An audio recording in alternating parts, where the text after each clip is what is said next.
Active from Christophe Clergeau, MEP, Vice President of the S&D Group in the European Parliament, Chair of CIRICA as well. Christophe Clergeau, thank you very much.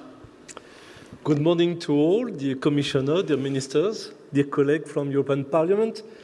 It's my pleasure to be there with you on behalf of CIRICA Intergroup, because we are a transpartisan intergroup, and Isabelle Kalenek here is one of the members of the board of this intergroup, and we are trying to have some blue elements in all public policies in European Union and in European Parliament, and it's not easy to achieve.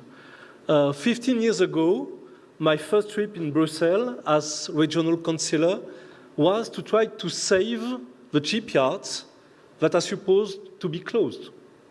And in my region, my shipyard is now a key actor for shipbuilding, but also for renewable energy, but also for shipbuilding of green boats with wind propulsion.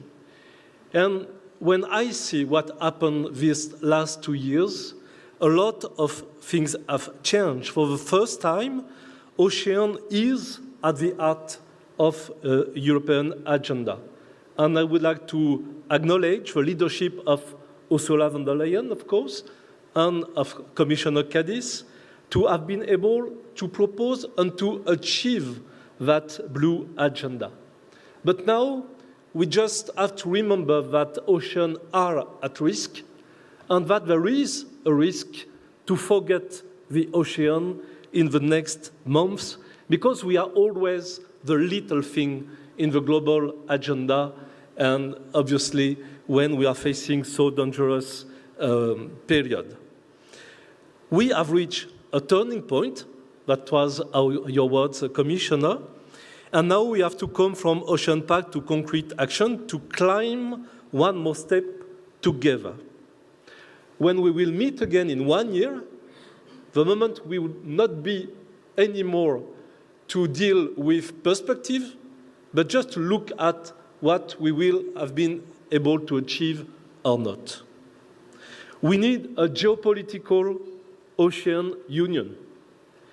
And I think Ocean Eye, presented by Ursula von der Leyen, is a key element at international level if we really want to rely on marine data and to tackle the decisions made by Donald Trump. We need also cooperation with third countries and with Africa. And we are delighted to have now IPOS, as Catherine Chabot mentioned. But we also really need to have maritime dimension at the core of European security and defense. And I fear it could be forgotten. So we need, yes, to talk about naval defense, about our military ports, and about critical infrastructures. In the next days, we will discover new European strategies, the Commissioner mentioned. And in the Parliament, we are all fighting for an ambitious ports and maritime industry strategies, but to have concrete outputs, to have this industrial alliance advocated by the sector, by the private sector, to have an action plan and not only a strategy. And for example, to be able to build again some green ferries in Europe to regain soft share markets. And when we are dealing with ports, we would really like to have capacity to support any kind of port in Europe in their diversity, and for example, to really, yes, give a focus to middle-sized ports in Europe that are so key in our regions.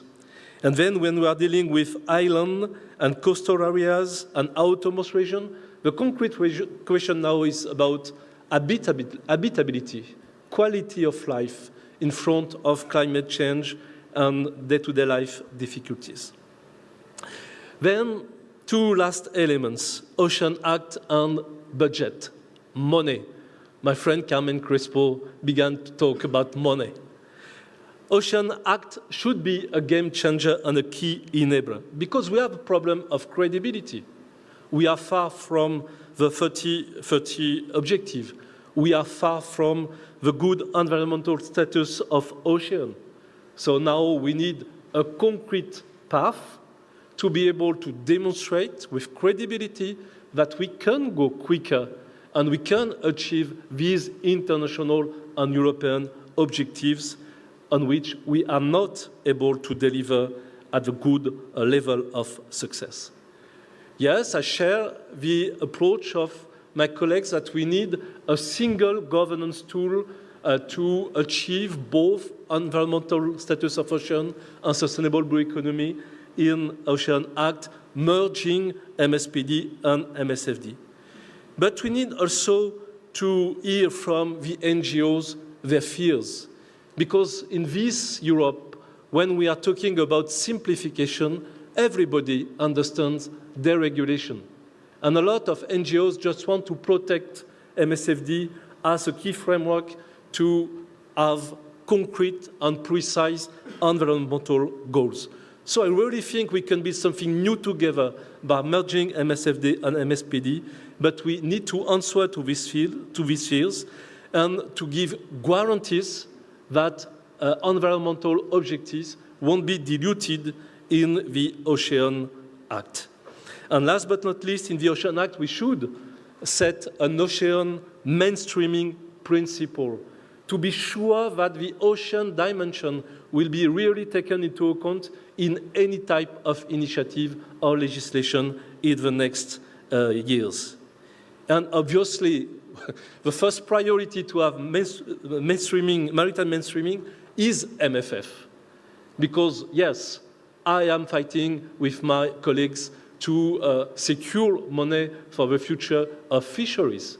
But if we are only dealing with MFAF or decarbonization of the fleet, we will have just a focus on a part of what should be addressed in MFF.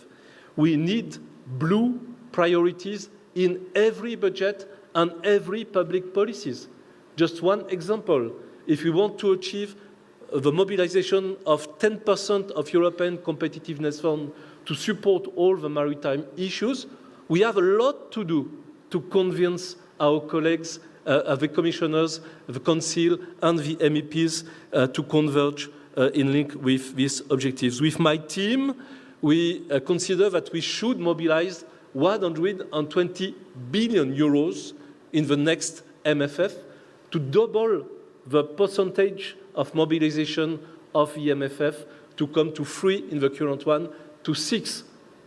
Will we be able to achieve that? This is a question. I hope these Ocean Days will give a part of the answer. And then when we will meet again in Cyprus for European Maritime Days, we will be able to see what we have been able to achieve altogether. Thank you very much.